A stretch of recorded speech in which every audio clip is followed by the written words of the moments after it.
Remember a few weeks ago we did a video on how to replace the trim along the back of your 67.8. So now it's time to show you how to do the front 6-piece set.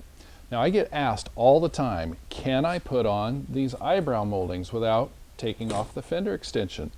Can I put on this Mercury script emblem without taking off the fender extension? Can I do these little rubber bumper fillers found right here? Or these without taking off the bumper? Well, the answer is, in most cases, yes, but don't risk it. And every time I've done it, and I have done it, I tell myself, wow, it would have been easier and would have taken less time had I just done it the right way the first time. So I'm going to empower you today and show you how easy and quick it is to pull these front fender extensions off and pull this center grille out, so you can replace said parts here, here, here, here, here, and wow, it's going to make your car pop. This is a really nicely restored car. They restored the bumpers, the paint. It's a low mile survivor. It hasn't even seen rain more than once in the last 35 years.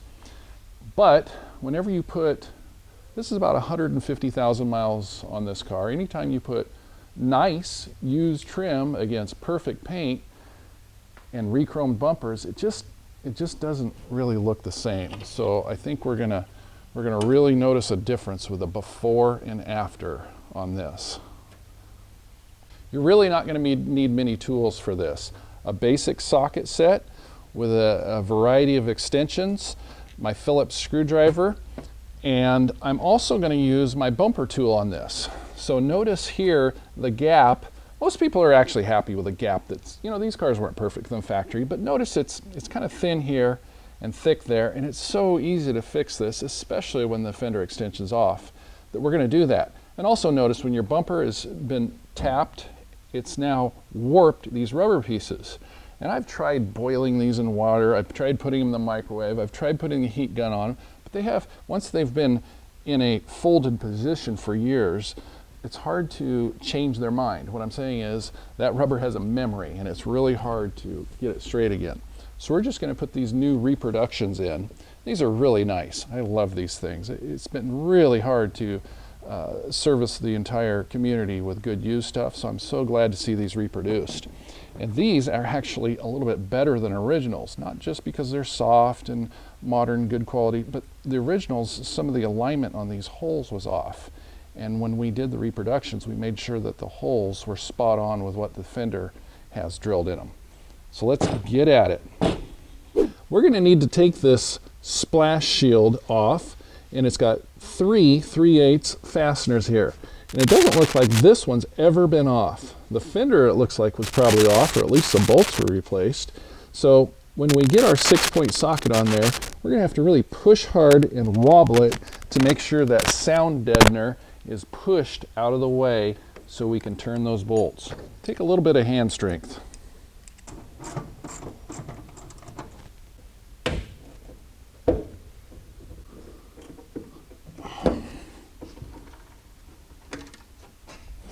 Okay, depending on how liberal the person was the day the car was made with a spray gun, you might have to wiggle this a little bit because it's basically bonded in place.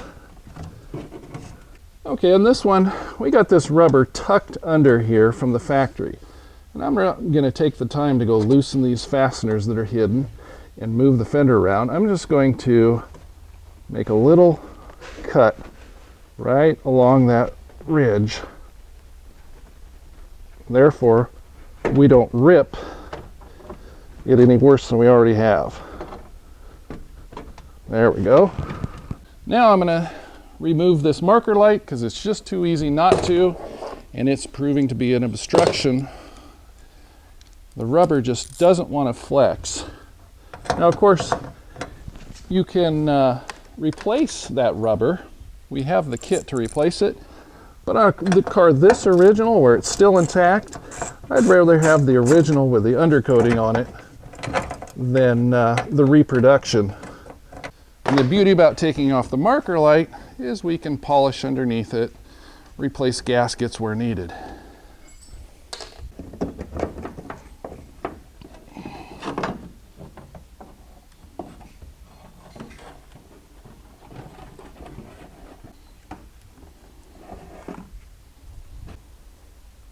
Okay, now I'm going to use my extension with my deep 7/16 to get these 3 nuts off the back of the extension.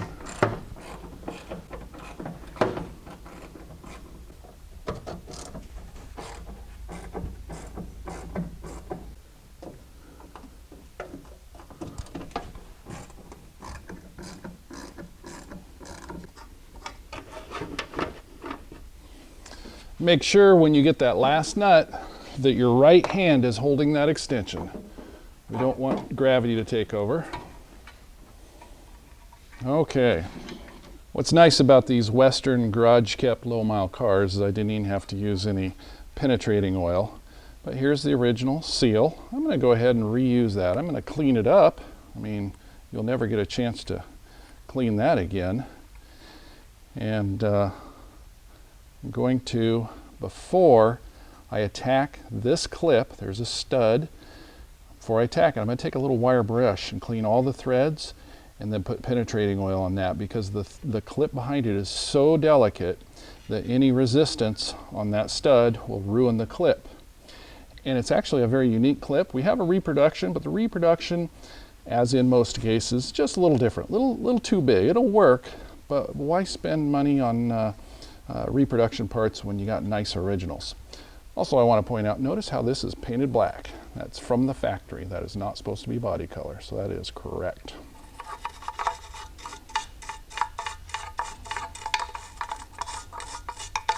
And this, by the way, is the best penetrating fluid in the planet. Look it up. Look at the tests on YouTube. Far better than PB Blaster or anything else.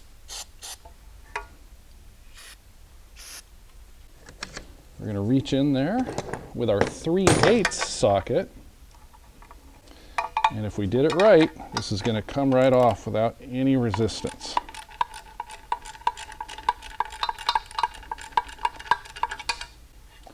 There's your correct fastener with a flange. And we're going to take a Phillips here. Right next to the dying fly. Okay, and we're almost done, and Andrew's missing it.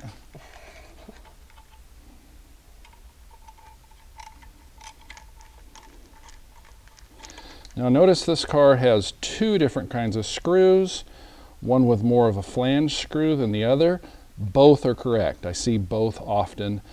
This is the light type I prefer more.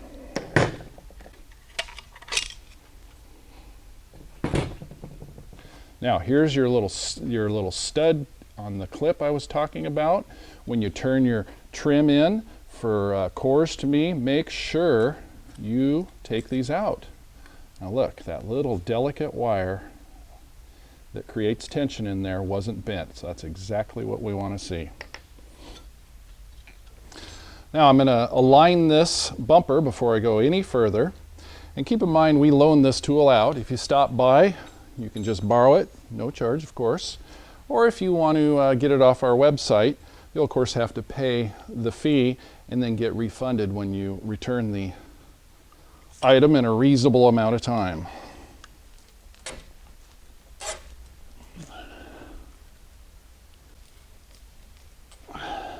I'm going to say that sighting down it looks good, and that gives this piece room to breathe.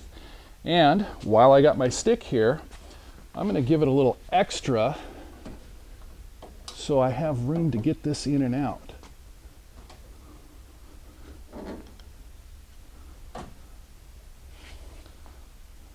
Yeah, see where this is splitting here and warped? For the price of new ones, I say just put them in and forget about the old ones. Okay, in this particular car, this is still flexible.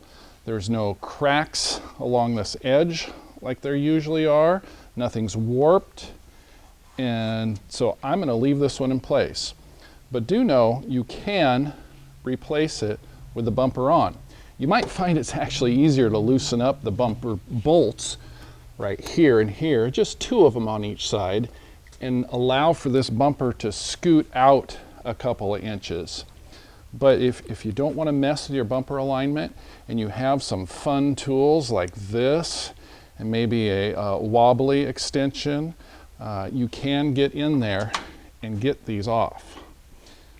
So do know it's doable, but you might just not remove your bumper, loosen your bumper, and in the end save time.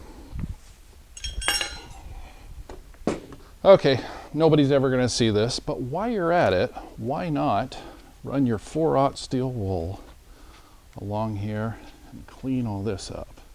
Now let's see if we can. Now I see these installed wrong all the time like this. I mean, that looks like it might go that way. No, what's designed to happen is this rubber part is supposed to line up with this part, and this just disappears inside your extension about like that. And you're going to find that the new parts are more agreeable getting in and out of here than the old parts. And I would suggest some soapy water. So I don't have any soapy water handy, so this is my soapy water today.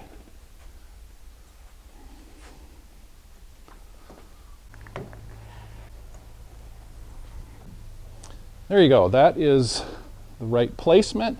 And notice how it just perfectly fills the gap from here to here. No gap, no wrinkle, and it just fits perfectly. That is right there the most perfect alignment you'll ever see on a bumper, a fender, and 2 pieces of rubber. That is excellent. Okay, on this side, the only thing that's different is the air tank. This is your vacuum storage tank for your headlights. So one thing to make it easier is we're going to rotate the tires. That's really easy when you got it up on a lift. Just like that. That's going to give you access to bring out that tank, and it's going to give me room to get in here. So 3/8 socket, extension, and here we go.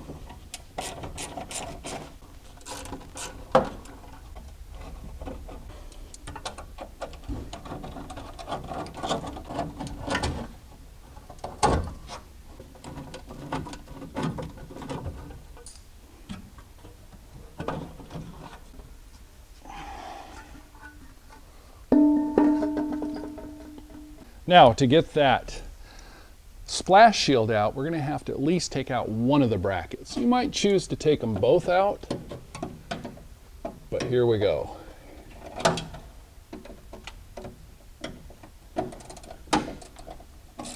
The other bracket's really out of the way, so you don't have to mess with it. Of course, if you have a car that's rusty or mud packed in here, it's going to take you a little longer. I'm making it look easy because this is a really clean car. And notice on a 6/8, you got that hole, and your side marker wiring threads through that hole. So we're just going to hang this right here and not worry about it for now.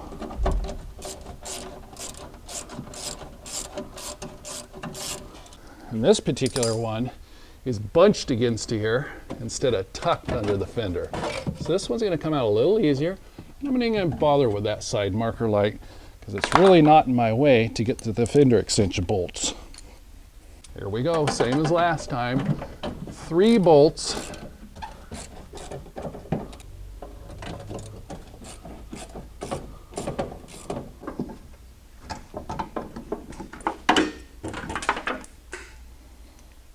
Okay, now this has obviously been off before, and they've used incorrect fasteners. This is not designed for a barrel nut. This Emblem does not have pointy studs. This is designed for these kind of fasteners. So notice how this Emblem is not really on there correctly. We're going to take off this Emblem and put on the correct fasteners. Pushing that from the back side.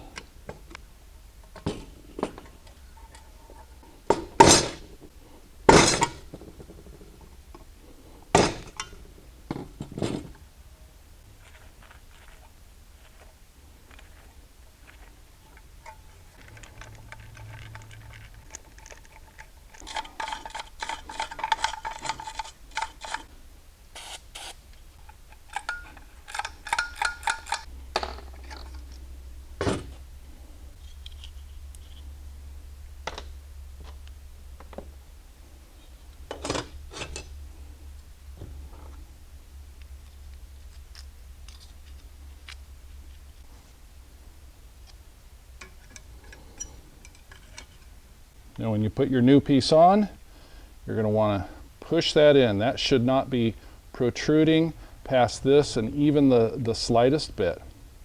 So push that in and reinstall the screw.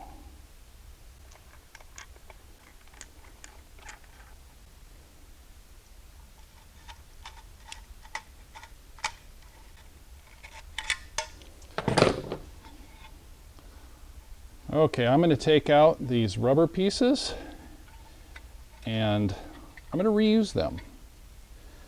They're already shaped to this, they're still pliable, but I'm going to bead blast all those years of wax and debris off there. And I'm going to clean this channel out. And I want to, this is, if you ignore the whole rest of the video, if you forget everything, do not forget this. These studs right here are what hold it to the fender. Over and over and over, I see people getting $10,000, $15,000, $20,000 paint jobs. Make sure, if your painter's the one assembling the car, that these just get put on snug. It's not going to fall off. Worst case scenario, somebody's going to bump the car one day and it'll become misaligned. Well, wouldn't you rather have it misaligned than dented? So maybe it's better that it moves. But this is very soft metal, and I've seen beautiful cars, award-winning paint jobs with pucker marks in this position and this position, same on the rear quarters. So just snug. So get a little ratchet, and you guys with strong hands, hold the ratchet like this and tighten it up, and once it gives resistance, just, you know, maybe a quarter, half turn more. Very important.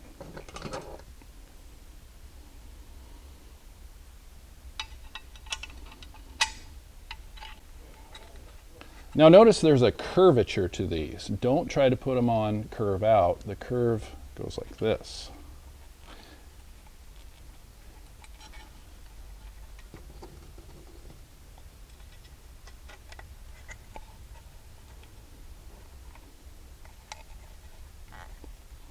And there should be four of them.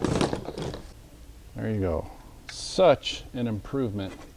And I have to say, this is unusually nice trim, but it's just so pockmarked and sandblasted looking. So make sure you get anodized, restored trim. A lot of people will polish it, make it beautiful, and it'll actually have more of a mirror-like luster than this anodized trim. The anodized coating actually dims it down a little bit, but polished aluminum will always go milky, faded. You know what old slotted mags look like after time in the weather. So make sure you have anodized trim. Very few people are getting the right color, the right evenness and quality of anodized coating on their aluminum trim. Some of you are going to laugh, but I've seen this over and over and over the years. This is not how your rubber installs. It installs in this groove, believe it or not. Of course you believe it. So anyway, here we go. This is the fun part. Putting on new jewelry is my favorite.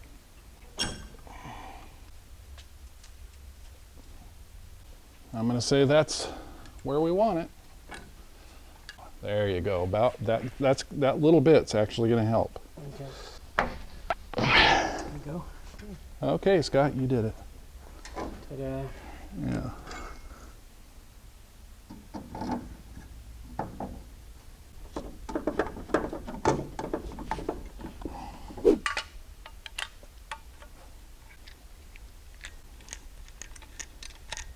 Now, once in a while, you'll find that this trim does not lay well in this area.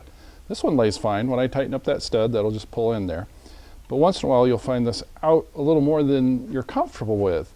Don't worry, just this is soft aluminum, flex it in place, and if the anodized coating cracks or something goes wrong, you know, we would take care of you. That's our problem, not yours. So just give it a little bit of firmness and it'll usually line right up.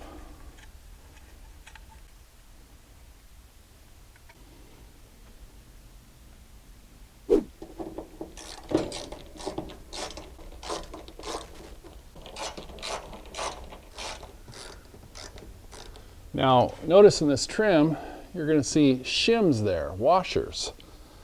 That's actually from the factory. That is not a homeowner concoction. So we're going to leave those right there where we found them.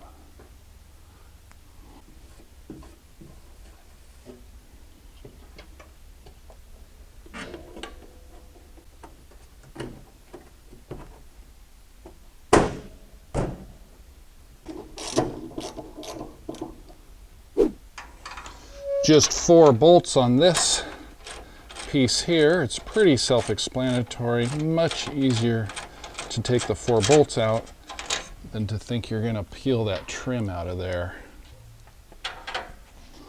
In another video we show how to remove this background piece, but on this one, even though it has dimples from cinders hitting it, I'm going to leave that alone because it still has its color. Once they fade from black to gray, that's when I like to get them out of there.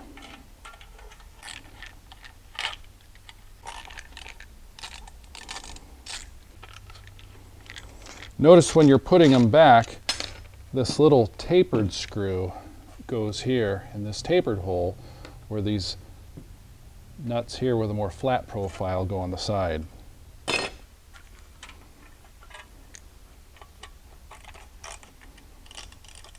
This car was painted in 1987, and the previous owner states it's been washed very few times and only got caught in the rain once.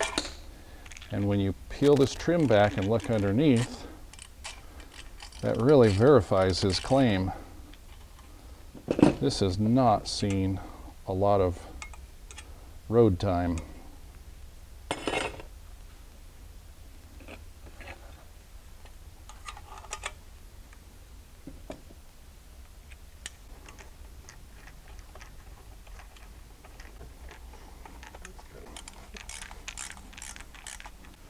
You want to get that trim to the level of here.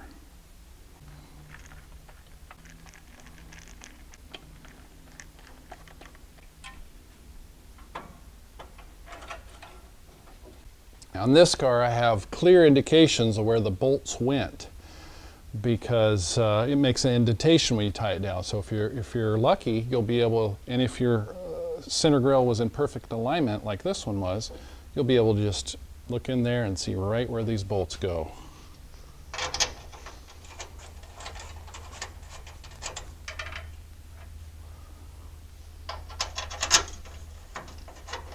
In conclusion, if you have a straight solid car like this with not a lot of detours, you should be able to get this job done before your honey-do list on a Saturday morning.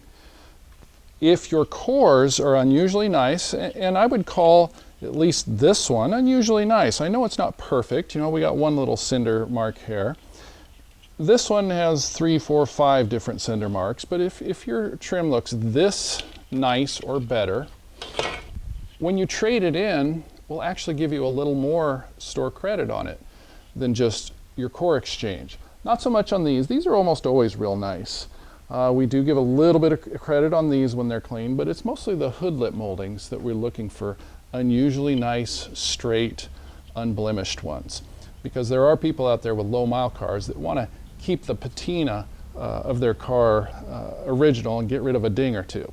So thanks for watching this video, and I hope that encourages you to get out and do something on your car this weekend.